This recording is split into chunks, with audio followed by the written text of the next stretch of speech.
Hello students, welcome back to yet another class on English literature.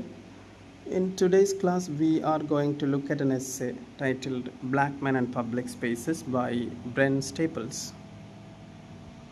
This essay actually is published in Harper's Magazine in 1986. Okay, so what is this essay about?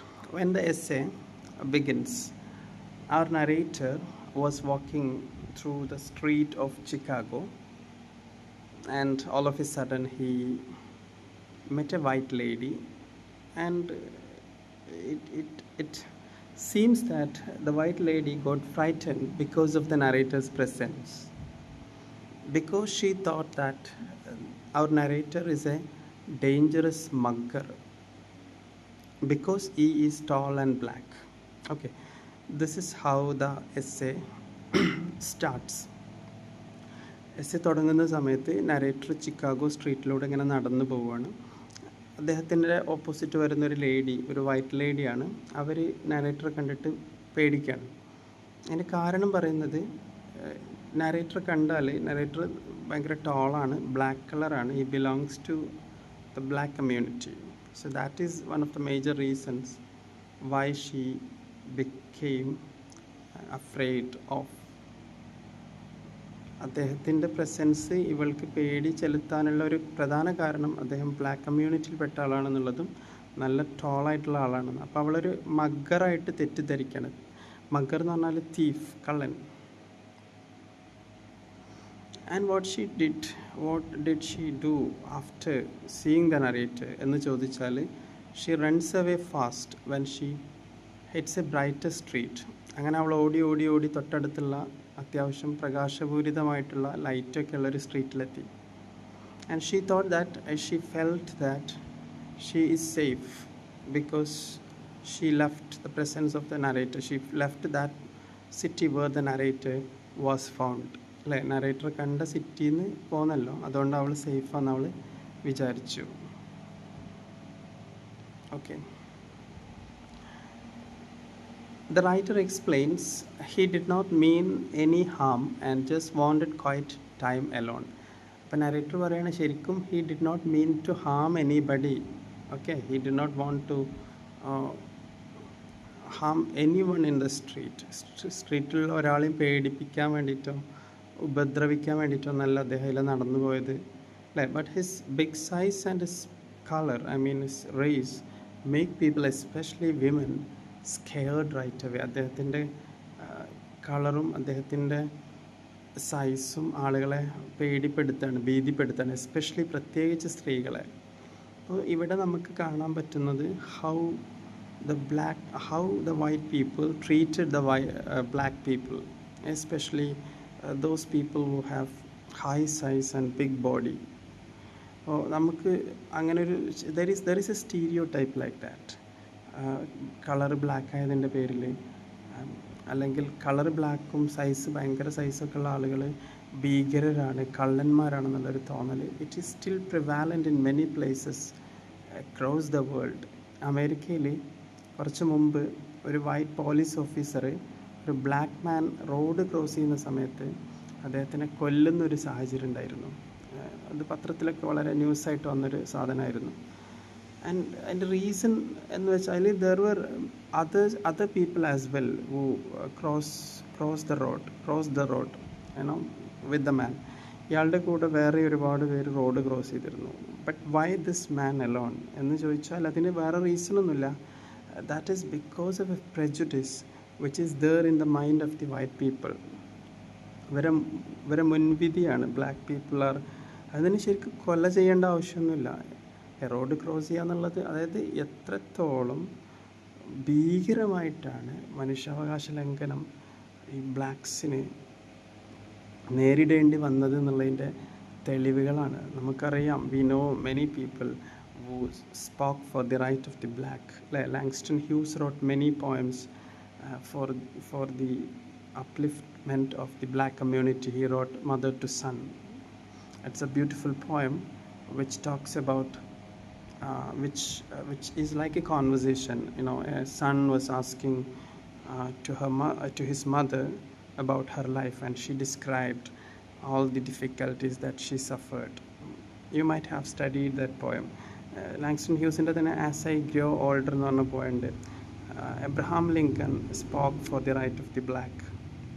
Martin Luther കിങ്ങിൻ്റെ I had a dream അല്ലേ, അങ്ങനെ കുറേ സംഭവങ്ങളുണ്ട്. Nelson Mandela and Bob Dylan is a Nobel laureate as well. Okay, so there are many people who spoke for the right of the black. Civil right മൂവ്മെൻറ്റിലൊക്കെ പങ്കെടുത്ത ഒരുപാട് റൈറ്റേഴ്സിൻ്റെ കഥയൊക്കെ നിങ്ങൾ പഠിച്ചിട്ടുണ്ടാവാം. So our narrator says that he did not want to harm anybody, but why people misunderstood him because of his race and because of his size. Okay, he says he quickly learned to change his walk to look less threatening so fox would not freak out. അതുകൊണ്ട് തന്നെ നാരേറ്റർ എന്ത് ചെയ്തു, അദ്ദേഹത്തിൻ്റെ നടത്തത്തിൽ ചെറിയ changes കൊണ്ടുവന്നു. And I mean he started walking not through the roads but through the footpaths. ഈ വഴി റോഡിൻ്റെ സൈഡിൽ നടക്കുന്ന വഴി ഓരങ്ങളുണ്ടാവുമല്ലോ, അതിലൂടെ ആളുകളെ കാണാത്ത രൂപത്തിൽ അദ്ദേഹം നടക്കാൻ ശ്രമിച്ചു. മാത്രമല്ല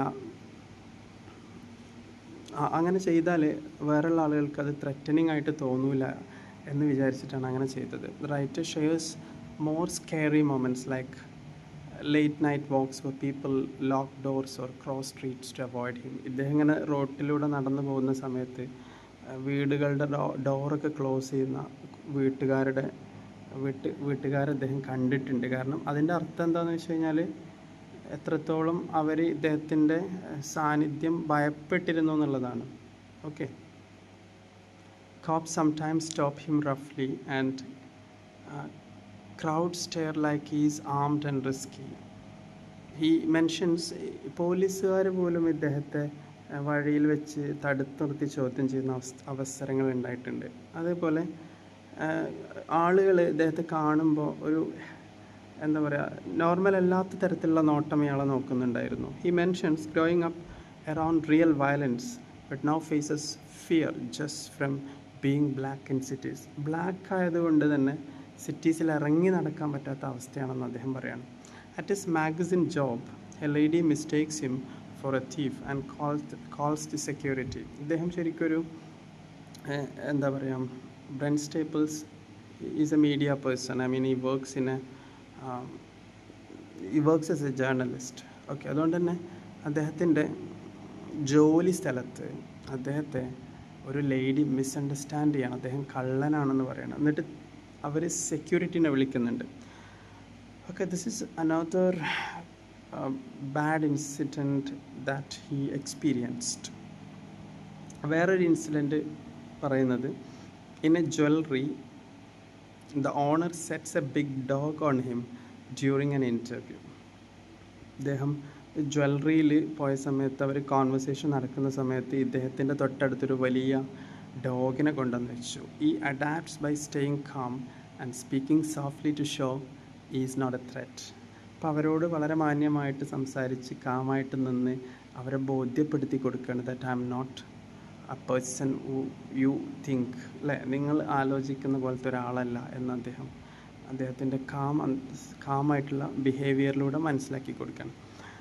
The writer talks about tricks like whistling classical music at night to sound safe and cultured. He also slows down or takes side paths to let nervous people feel okay, turning into a performer of others' comfort. So this is how he escaped from this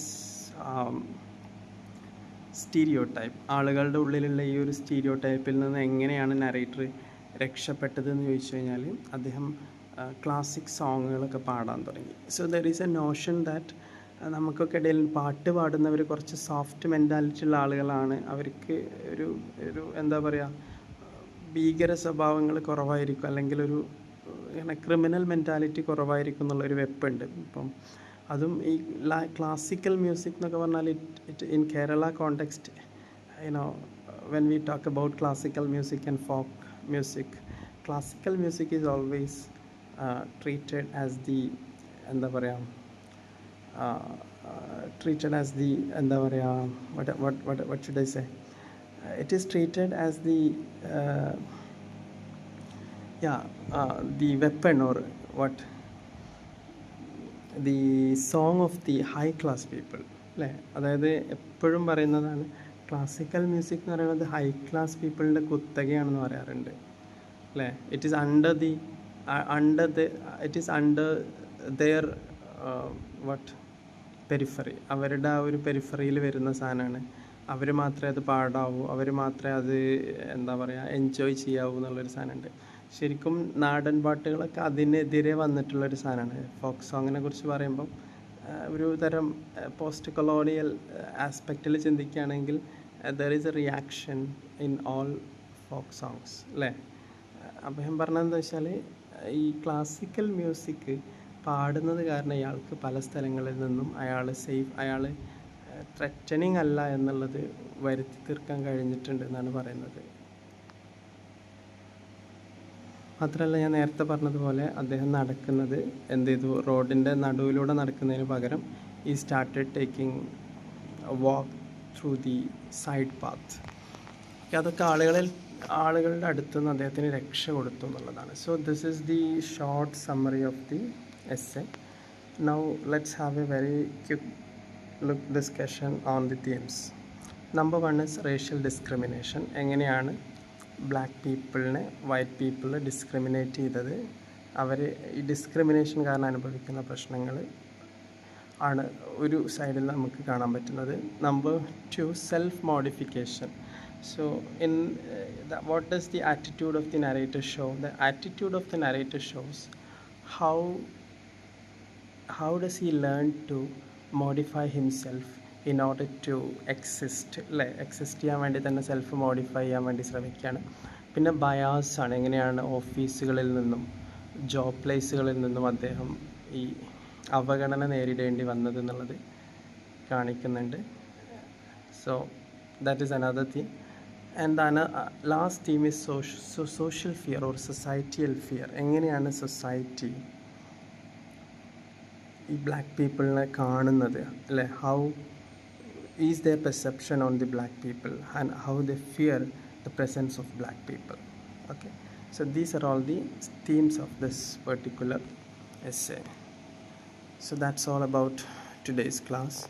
Thank you. Have a nice day.